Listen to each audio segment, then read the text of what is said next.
Today, we're going over Motivational Interviewing 201, and the goal is to increase that understanding. We're going a little bit deeper and to enhance that confidence that you have so you can support clients and support their autonomy as well. In July, we're going to have a different way of some additional learning materials as well, so stay tuned for that. And then in August, we're hopeful to have our practice session. So we always try to have some time at the end of each webinar for questions and practice, but we also feel like we're always pretty rushed in that. So we've gotten some feedback, and we wanted to make sure we had plenty of time. So we'll have like a few examples today that we'll be able to practice in. And just a reminder to stay muted, but if if you say, "Oh man, I wish we could have more time to practice," you're in luck. In August, we're going to have a whole session dedicated to just practicing motivational interviewing. And so you'll be able to take this learning, the additional learning we provide in July, and put it into practice with our resident expert, Megan Bailey. So I'm very excited about that. Some quick reminders. You should be muted, but if not, I will mute you. Or just make sure you're muted on your own end, please. The chat is open, so if you have questions, or when our presenter is asking things and asking for your engagement, please utilize the chat. We're about to do, I'm going to launch a Zoom poll for us really quick, and it's our standard poll just to get who's in the room, and it should pop up. So it's going to see what county are you from and how long have you been doing work in this refugee resettlement sector. So if you could answer that, I'm going to keep talking while you're putting your answers into that, but you're going to have about 45 seconds to respond. As I mentioned earlier, too, we rely heavily on your feedback, on your insight, on your expertise. And so at the end of the webinar, I'm going to be sharing a link and a QR code to our feedback survey. I would love for as many people as possible to fill that out so that we can use that information and continue creating quality and relevant tools for you. I will also be sharing another survey, and that's just to help us shape our future learning as well. So, lucky for you, you have two surveys that you're going to be asked to do. All right, let's see. We have most people answered right now, and it looks like we have most people from Sacramento, exciting. We have Los Angeles, Riverside, Stanislaus. We have a couple different counties represented. And we're pretty much evenly split across the years of experience between about 30-ish% for each of the categories. Thank you so much for filling that out. Oops. Okay. I don't know. Can y'all see that on the screen? The answers thing? Okay. Thank you. I don't know why it will not leave my screen. So if you will give me, I'll just ignore it. Okay. All right. So today we have Megan Bailey. Megan Bailey has presented for us before on psychological first aid. She also did our webinar on motivational interviewing 101, and she's been at our mixers as well. She is she also recently was hired full time at Solvera, so she was a consultant on our team as well. So you'll be seeing more of her. We're so thankful to have her expertise and her experience with us on our team. So thank you so much for joining us today, everybody. Please get involved in the chat, ask questions, respond to our surveys, and I'm going to hand it over to you, Megan. Great, thanks, Carissa. Yeah, thank you all so much for giving up some of your time this morning to be with us and to continue learning alongside of us. This morning, right, as Carissa said, we're doing an additional piece to that motivational interviewing. And so we'll be looking at slightly different things than we did the first time. We'll do a little bit of a refresher. And Carissa, if you want to hit the next slide. So We'll touch on those basics just to help us all be on the same page as we continue in this space. And we'll talk about some communication challenges that we might encounter in our conversations with clients, but also more broadly. And then we'll talk about reframing resistance. So what does it look like to think differently about the resistance we're seeing or noticing in those conversations? What we're not going to talk about are stages of change or accountability after a client has made a decision about something, or crisis situations. But together we want to be really intentional about embracing curiosity, offering mutual respect, sharing feedback, and reflecting on our why. So yeah, as Carissa mentioned, we have some opportunities throughout for you to add your thoughts and experiences in the chat. And that helps this to be a really collaborative space where we're learning from one another and being able to dialogue. So we'll start with the refresher. What is motivational interviewing? Some guiding principles and basics. Then we'll move into those communication challenges. So fixing, psychological reactants, and some strategies from motivational interviewing that we can use to address those things. And then we'll wrap up with putting things in context. So recognizing barriers within the spaces that we're in and how those impact conversations, reframing resistance, and then highlighting strengths. So our refresher, right? So this overview of motivational interviewing and basics will help us reorient it, or it may be an introduction, right, for those who are unfamiliar with motivational interviewing. But it's described as a way of helping, a method of communication. It's a set of assumptions about human nature and the process of human change. So another definition that might be helpful is a way of talking with people about change and growth to strengthen their own motivation and commitment. So the next slide. So from these definitions, right, we can understand that motivational interviewing is more than a technique. It's a mindset or a way of being in our conversations. It's often used with clients who aren't ready to acknowledge that a problem exists, as well as with those who recognize an issue but are feeling ambivalence or mixed emotions about addressing that. For example, I want to go to bed early, but I also want to scroll on my phone or catch up on a series or take advantage of quiet time alone, right? Or I want to exercise before work, but I also don't want to wake up earlier, right? The tension between the things that we want to do. So next, those guiding principles of motivational interviewing are referred to often as the spirit of motivational interviewing. So these are 4 concepts or principles that reflect how we want to enter into spaces, right? And understanding these can help us stay aligned with the motivational interviewing mindset as we engage. So remaining client-centered, collaborative, evoking intrinsic motivation, and exploring ambivalence. So, right, that client-centered piece, emphasizing meeting clients where they are, believing in their inherent worth, and recognizing their autonomy.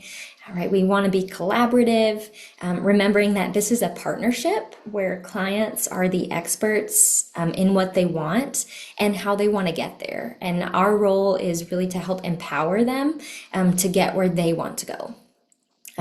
Evoking intrinsic motivation, right? So motivational interviewing is focused on supporting clients as they uncover their motivation for change. So we're not trying to get them to do what we want them to do or what anyone else wants them to do. We're working with them to support their exploration of finding that motivation for themselves. And then exploring ambivalence, right? Motivational interviewing acknowledges and normalizes that internal tug of war that clients may be feeling related to potential areas of change, like those that I mentioned, right? Related to going to bed early or waking up to exercise before work. The next slide. Okay, so we want to hear from you. how you're thinking about these principles and how one of these things might support a conversation that you're anticipating in the next week. So, as you're reflecting on or thinking about being client centered and collaborative or helping someone find their motivation, exploring that ambivalence, right? How might engaging from this framework impact the person you're talking to? How might it change how you enter the conversation? So take a moment to think about that and then add it to the chat. I know there is a lot of collective knowledge and experience in the room. So again, this is an opportunity for us to learn from one another and engage in real time.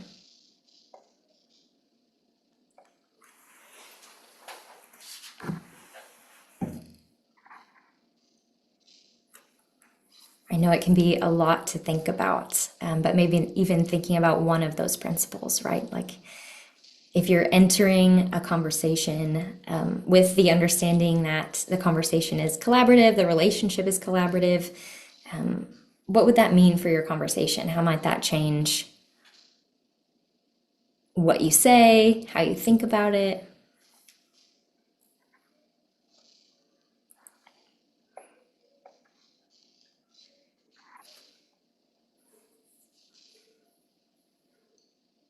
So feel free to put some things in the chat. So I know for me, when I was doing direct service as a case manager, the spirit of collaboration was especially crucial for me, helped me feel like it was a teamwork thing and together that we were solving problems. And it wasn't just on that person or just on me, but this collaboration is super important. We also have someone saying giving the client a small task, like a micro task that will help them move towards their goal is also very helpful and something that puts support there as well. Love that. What else do we have?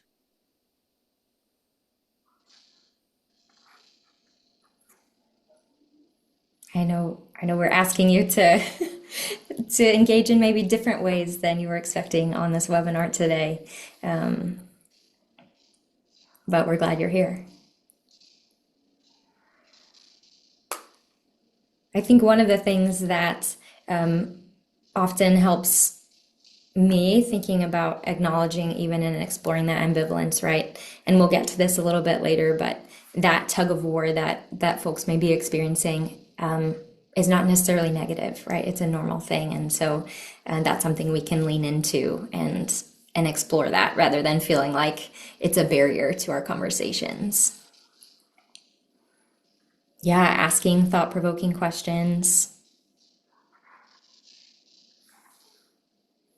Yeah, collaboration as necessary. Yeah, with smooth service, documentations, involving folks in decision-making processes. Yeah, promoting independence while we're providing assistance. I love that. Yeah. Supporting them as they make choices and just being there to lift them up and encourage them along the way. Cool. Okay. Well, there will be other opportunities as we keep going to add your thoughts, and feel free to keep adding things to the chat, but we'll keep moving. So, right, those principles are helpful, right, to help us think about how we're entering conversations. But then we also have talked about in our first webinar, motivational interviewing has these basic practical tools that we can use in our conversations. So how we apply those concepts or think about them. So the basic communication tools or strategies within motivational interviewing are often referred to as the OARS. So OARS. So open-ended questions, like someone mentioned in the chat, asking questions to evoke thoughts about change rather than impose thoughts about change. For example, like what feels important to you right now, right? A wide open field for them to respond in whatever ways they're feeling in that moment, right? And then we have affirmations, right? So affirming clients' efforts toward positive change. We can appreciate and reinforce the things that we see. So an example might be, it took a lot of courage to ask for help with work after you just lost your job, right? So acknowledging those things and pointing them to the strengths that you're seeing in them. And then our reflections. So stating what we've heard a client say, and then giving space for the client to agree or disagree and potentially collaborate, right? So an example might be you want a better paying job, but you feel loyalty to your first employer. Right. So just naming the things that we're hearing and providing that opportunity for them to hear that being said back to them, and then respond. And then we have summaries. So these are collections of reflections that help kind of consolidate and link and guide conversations toward areas of change. So grouping together those reflections throughout and just supporting the client in thinking through and getting to a place where they are fully exploring all of the things that they're thinking about and potential change. So those are our basic practice and application tools, right? The refresher, right? That motivational interviewing is a way of thinking and communicating, right? It's supports conversations about change. It's client-centered and collaborative. It upholds a belief in clients' inherent worth and autonomy, and then helps explore that internal tension, and uses questions, active listening, and reflections to help empower clients to get where they want to go. And so if you are thinking, oh, I feel like I've missed some, or I want to think more about those ors or the basics, you can take a look back at Motivational Interviewing 101. I think Chris may have dropped that in the chat for you. So next slide. So we'll keep going. We'll move into some common communication challenges. And so conversations about change or about any problem or issue can be challenging for both the listener and the person sharing. So before we dive into some specific challenges, I want to invite you all to share some of your experiences. So without sharing names or identifying details, when have you felt the most frustrated in a conversation where you were listening to someone tell you about an issue or problem? What was frustrating about it, or what happened to make you feel frustrated?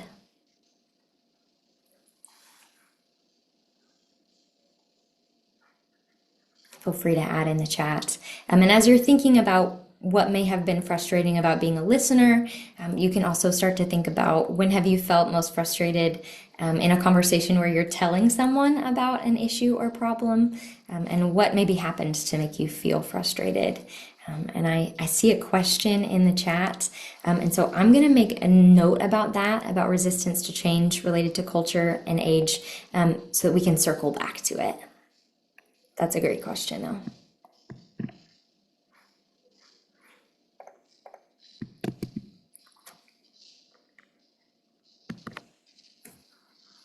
Okay, pessimism can be frustrating. Okay, if the person was very negative. Listener. Okay, if a person is continuing to share the problem and wants you to fix it. Okay.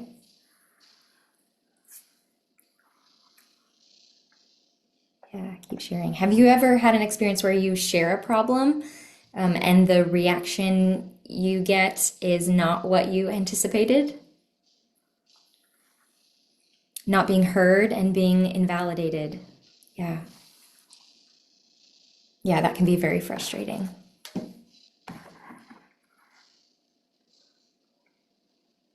When the parties of conversation are not giving enough time to each other and interrupt.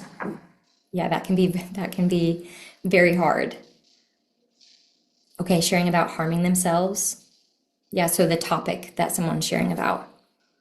When a person is motivated but doesn't have the support of parents due to gender cultural roles. Okay, so some contextual factors that are impacting the conversation.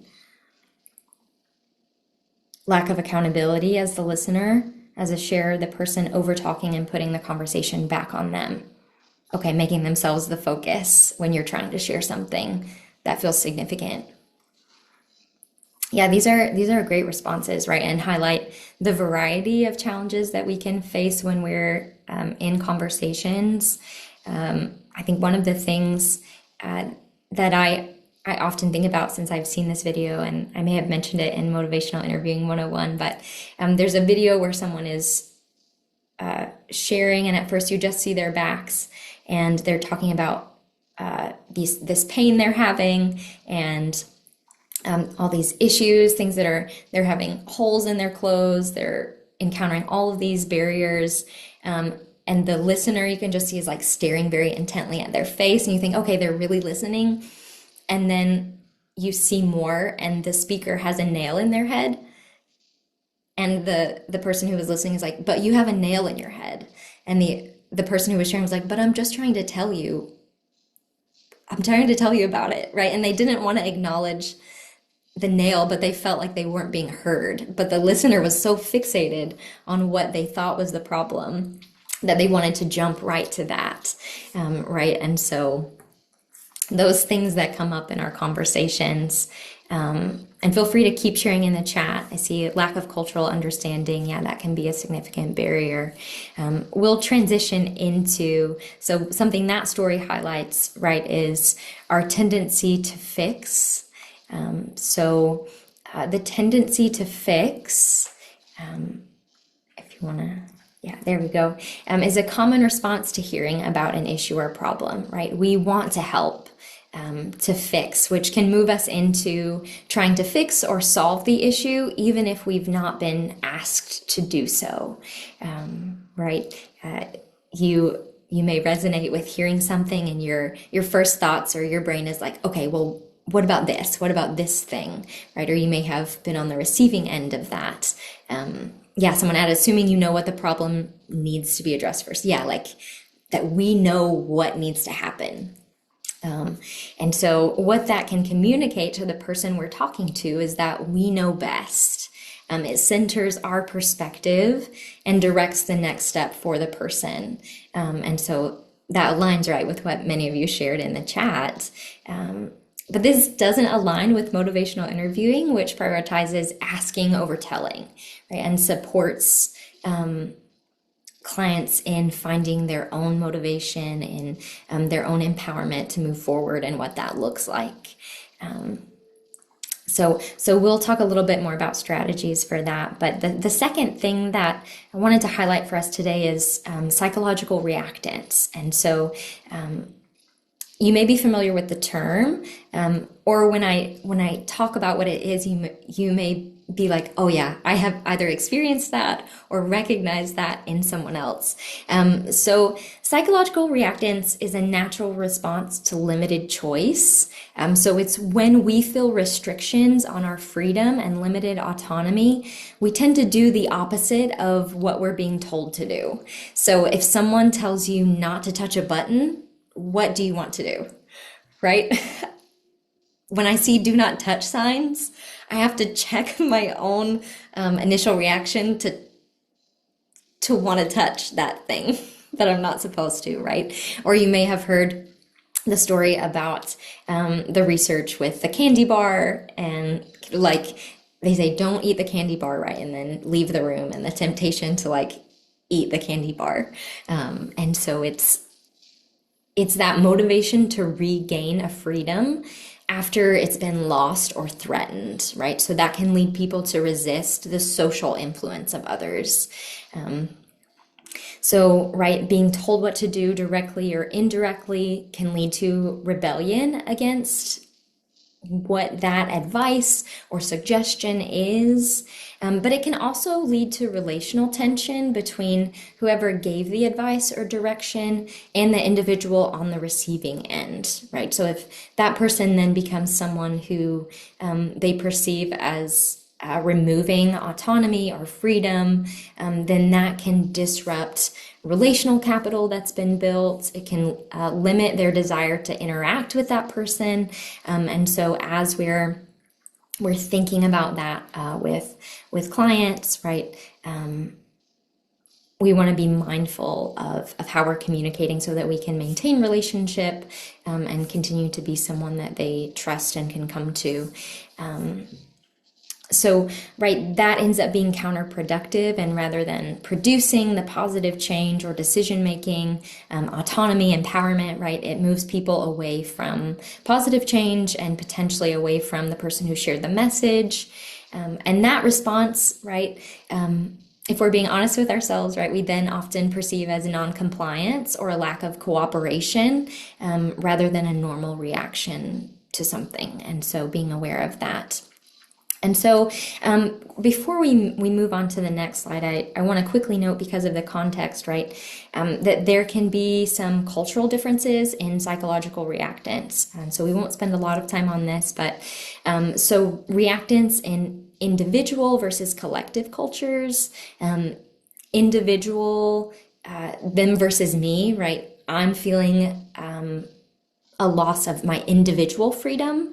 Whereas in collective cultures, people may respond to even a perceived threat to freedom to the collective, right? So them versus us. So if even someone in their cultural group or community, if their freedom is threatened, they may feel that as well and react. And so being aware of freedoms that may be being restricted in the communities you're working in as a whole, and how that may be impacting how people are engaging in conversations about change or making specific decisions, right? And that may come up even if there's not been a direct individual threat to freedom, or restricted space autonomy. So just something to be thinking about as we're working in these spaces. So what can we do to promote engagement and reduce defensiveness? Right, so motivational interviewing perspectives and practices can help direct us to some supportive strategies. So self-awareness, active listening, asking questions, emphasizing client autonomy. So that awareness piece is key. We want to be aware of our own tendency to move toward fixing. And also aware of how the language we use might feel restrictive to someone else. So are the choices we're making with our words sending a message that feels restrictive, or like it's taking away freedom or autonomy, right? And then the importance of listening. So listening to understand rather than to fix. Asking questions that are open-ended, and help them explore meaning and motivation and how they want to move forward, as well as reinforcing, right, that they are the expert, right? So when we ask those questions, reinforces that we're trying to listen for understanding, but also increases autonomy. So asking those questions that put them in the driver's seat. What do you want? What feels important to you right now? And then it's also important to remind clients that they have autonomy more explicitly, right? That we are here to support the decisions that they make. So this is up to you, right? You have the freedom to decide what you want to do. And we can also tell them, again, through the language we use when we're talking about change and options. So, right, the words, if you hear the words should or need or must, how does that land for you, right? It may feel a bit restrictive or prescriptive, versus if someone says you could do this, or you may do this, or you can do this, right? There's a little bit more flexibility and freedom in those words. And that may seem like such a small thing, but it can make a difference when we're thinking about freedom and autonomy and empowering the folks we're working with to get to where they want to go. So, right, that spirit of motivational interviewing and the ways that we ask open-ended questions, affirm strengths, and reflect back on what we're hearing all help signify safety, right? We're not challenging autonomy, so it's more likely to lead to positive outcomes, including behavior change or those things, right, that they're working toward. So just to recap this section on those communication challenges, we need to be aware of our own tendency to fix. It's important to recognize that pushback is a normal reaction to fixing. We are collaborators and supporters, not the drivers of change. And we're working to support clients in finding their own motivation for change. So that means we should listen more than we speak. And motivational interviewing supports self-determination and can help reduce resistance as we're engaging in conversations. So now we want to situate these ideas a bit more in context for the work that you all are doing. Motivational interviewing can support communication with clients, but also coworkers and potential partners. So we're working in contexts where choice often feels limited. So for clients, that includes considerations of displacement experiences and post-resettlement stressors like limited job choices, financial instability, questions about identity, right? For you and your colleagues, that sense of choice being limited can be impacted by funding and policy limitations, like restrictions on who you can serve and for how long.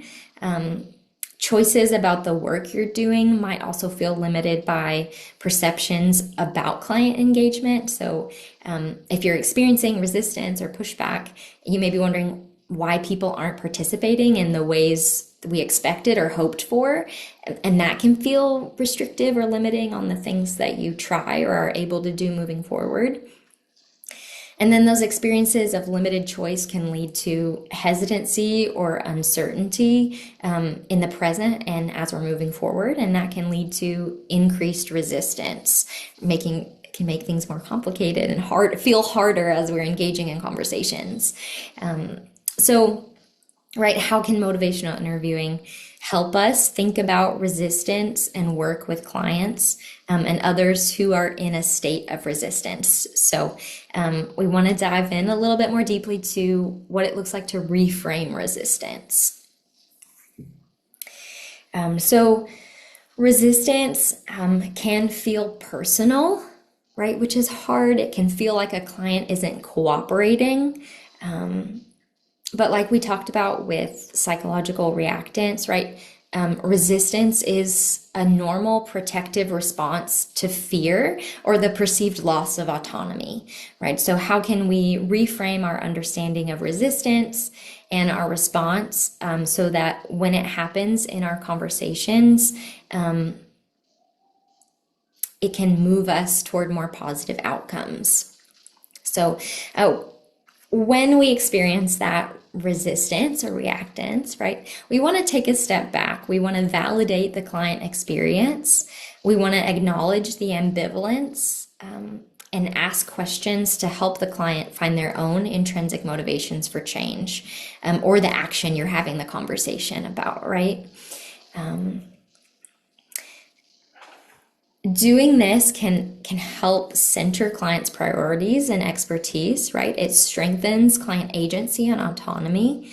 And through that, moves us toward a model of collaboration rather than compliance, right? Shifting our own mindset in those spaces and also helping bring the client along with us so that they feel supported and empowered to make decisions and to have autonomy and to address the ambivalence they're feeling in ways where they feel like they're the driver and not a passenger in that space.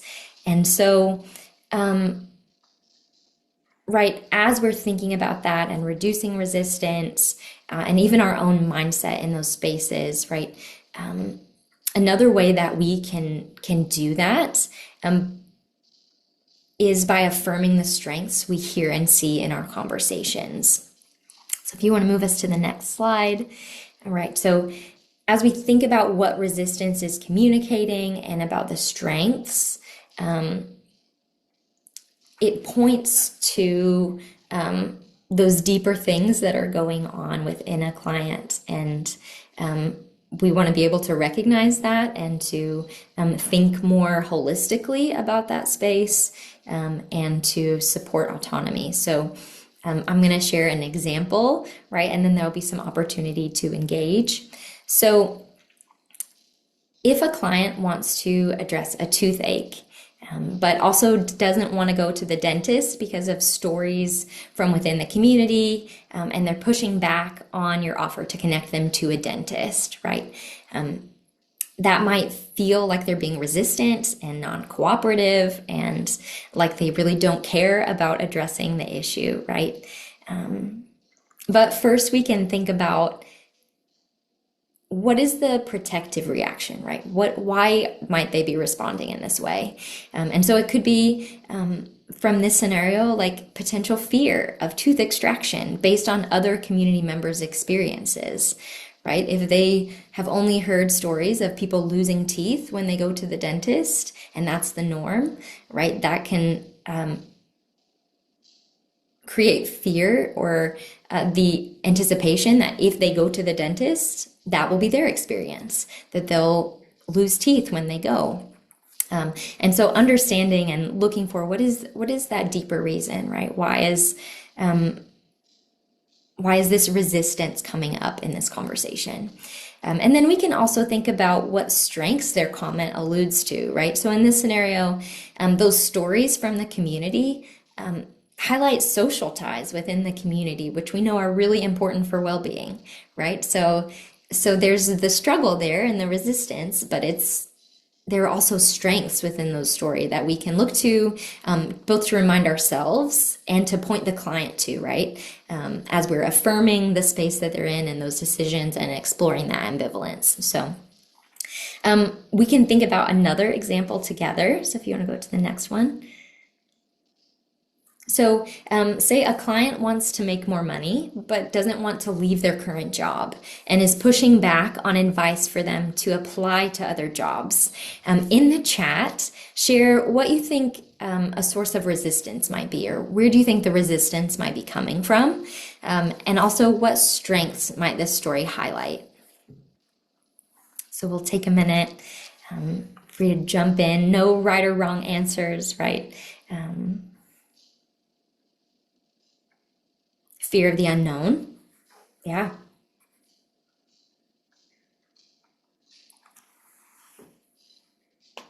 Yeah, what else? What might be causing some resistance? Risky to take a new position. Yeah, fear of change or not finding a job that makes more money. Yeah, comfort with familiarity. Yeah, the process of getting a new job is tiring. For sure, maybe comfortable where they're at. Yeah, which is also a strength, right? They feel good about where they are, which could highlight the community in that workspace. Fear of rejection. Yeah. Yeah, these are great. Maybe one thing that we can also add, right, is fear of how, okay, I love this. Fear of how they'll be treated in a workplace based on their identity. Yeah, client has goals and is dedicated. I love that. Yeah, so we have the protective reactance to how they may be treated, and that can remind us like the experiences that they've had and how those influence current decisions. Losing seniority or benefits. Yeah, and those client goals and is dedicated. I love that highlight of strengths. And one of the things in our particular context, right? So identity, as someone highlighted, but also that process of being tiring, as someone said, is made more challenging by potential language barriers, the systems that are set up for jobs, right? If it's all online and you have to have not only English proficiency, but also technological proficiency, right? And you're feeling less confident in navigating those online spaces or doing an application all in English, right? And so those things can all cause resistance, right? Can lead to that protective space and pushback. And then, as many of you have said, like those strengths, that feeling of comfort where they are, that security, they may have a good work environment. There could also be a sense of loyalty to the space that they're in. And so, being able to name and explore those things in conversations will support clients as they're thinking about and making decisions and deciding if that's something they want to do, right? So thank you all for joining in that and participating. Yeah, chronic stress can make it feel difficult to make a big change. Yeah, or even scheduling, right? If someone is on a schedule at work right now that allows them to pick up their kids from school, right, or to drop them off, but then a new job might mean that they're not able to do that, or to not be there for a family member for appointments or things, right? That puts that decision in significantly more tension than how we might present it as like a yes or no, like, don't you want this, right? So there's so much more beneath the surface. And so, again, being able to recognize those and also highlight the strengths can help us support clients in making choices and figuring out what they want to do. So as we wrap up, I want to invite you to think about how reframing resistance and focusing on strengths might impact your conversations. So you're welcome to add into the chat. You can also just use this as a reflection time if you don't feel comfortable sharing. But I want you to think about how might reframing resistance impact those conversations with clients, but also how might it impact conversations about programs within your organization. As you may be thinking about, okay, how do I reframe resistance? How do I find the strengths, right? That can also shift how we have conversations about clients within our organizations, how we think through and process conversations that we've had, and then how might it be helpful with potential partners as you're thinking about increasing your network in your community, and how to build relationships that can help serve in your space. How might being able to recognize resistance and reframe it and think about strengths support you in the work that you're doing. So we'll take a few minutes. Like I said, feel free to just meditate and think on those things, but also feel free to add them in the chat.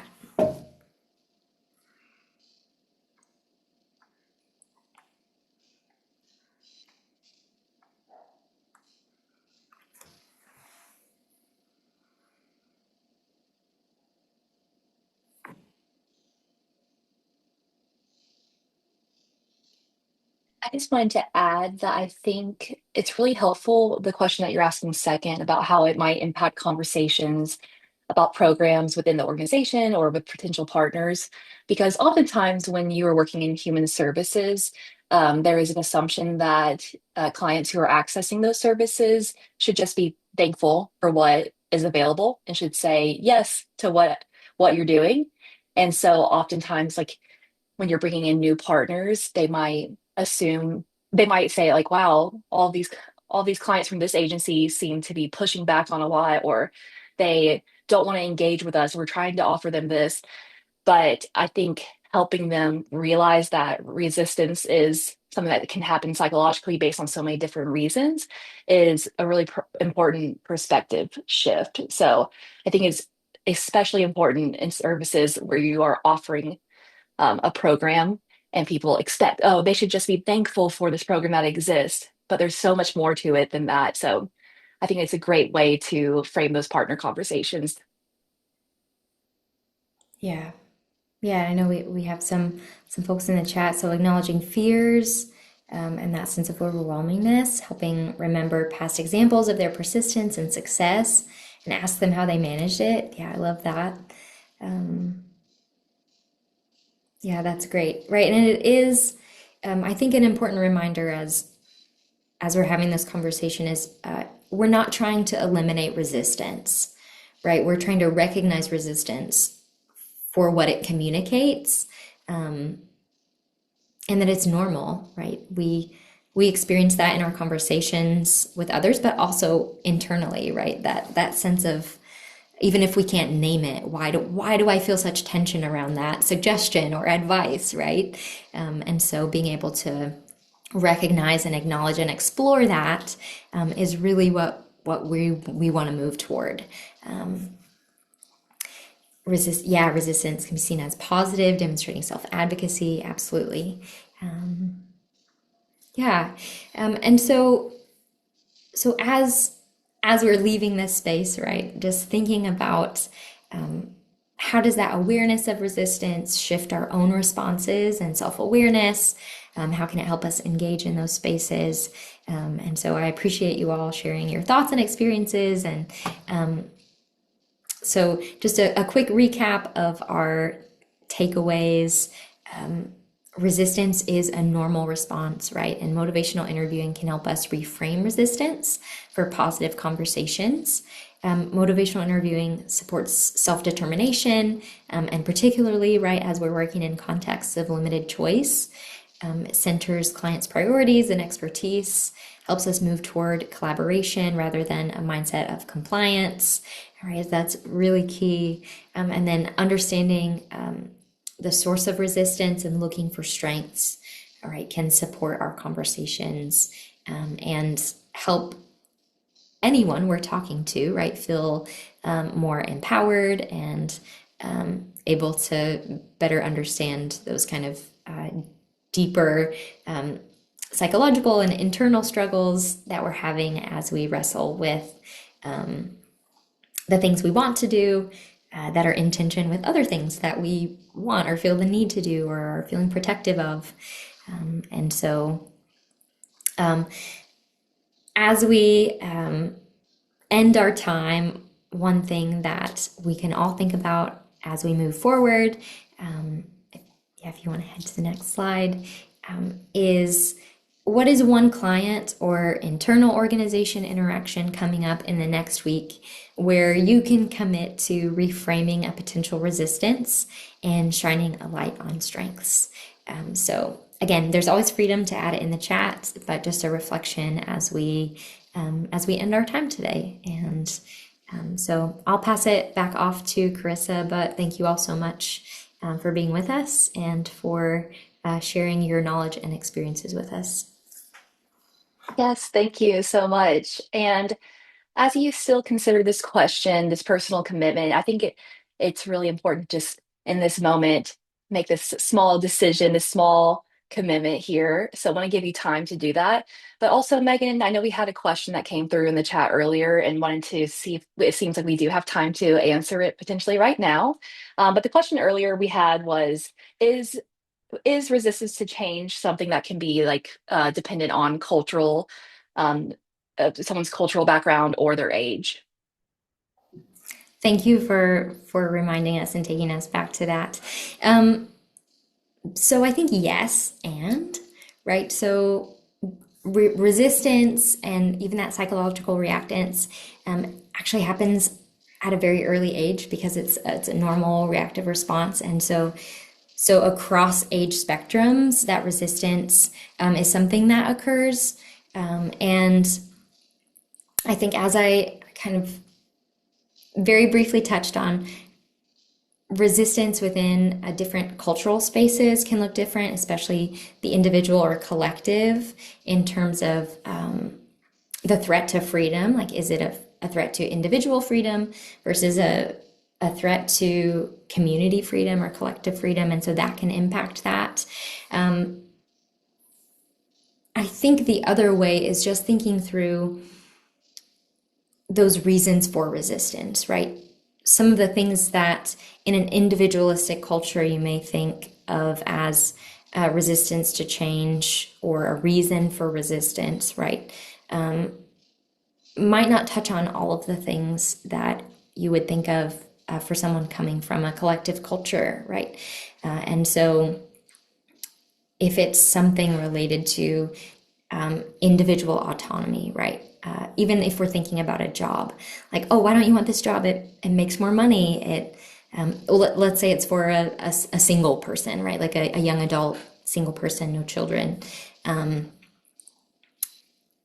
Someone that comes from a more community-based culture, or a culture where the expectation is more focused on families living in larger groupings, so with parents for a longer amount of time or with grandparents as well for a longer amount of time, their response or resistance to particular change or to a shift to a job that might shift their schedule where we think you're a single individual person, like you have flexibility to make this change and to do this, might land differently for someone who is deeply embedded in a communal context, right? Where for them that resistance may be related to, well, I am responsible for my family, for my parents, for being a cultural broker for them, for helping translate or interpret at their appointments, right? And so the ways we may expect or anticipate career growth for someone might look very different. And so I think that resistance itself as a response is common across the board, but then where that resistance comes from and those pressure points, I think will look different based on the cultural experiences that individuals are coming from. Does that help answer the question?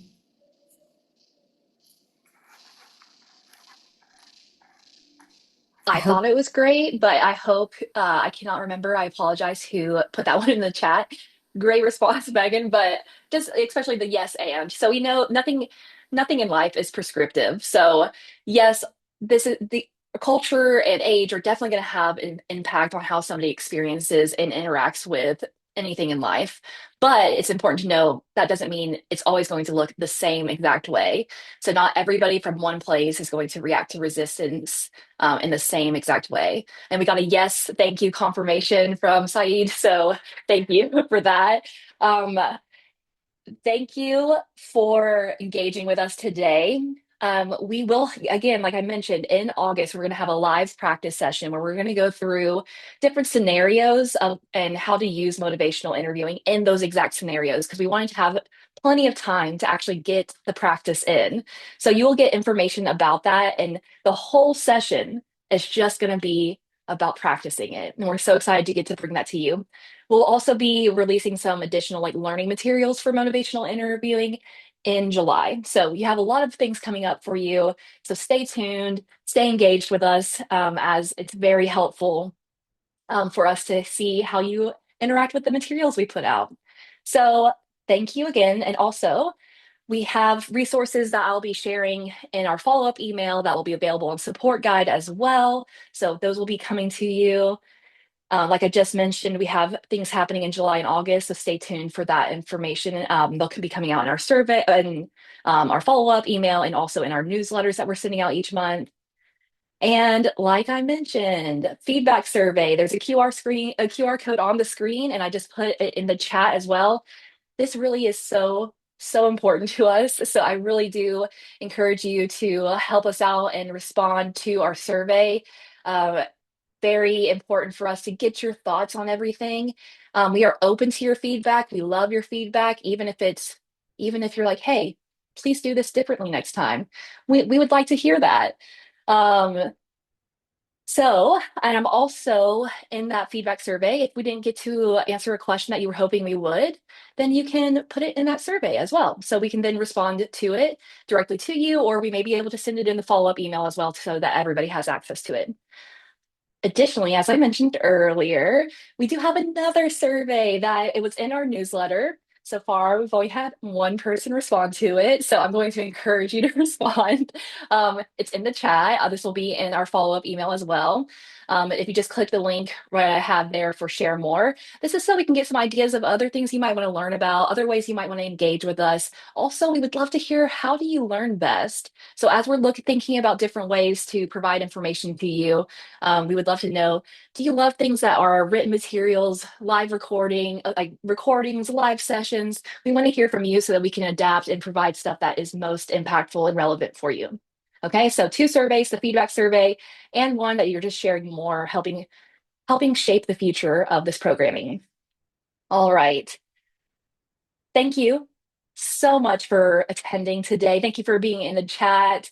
We are so glad to see all of y'all. It's been so amazing. We have recently been in San Diego and in LA for our service provider mixers, which have been so fun. We're having one coming up in Sacramento in July. It's always amazing to see you in person. We'll send out even more information about that. So thank you so much. I will be sharing the post webinar email later. And I hope you have a great rest of your day. Thank you so much.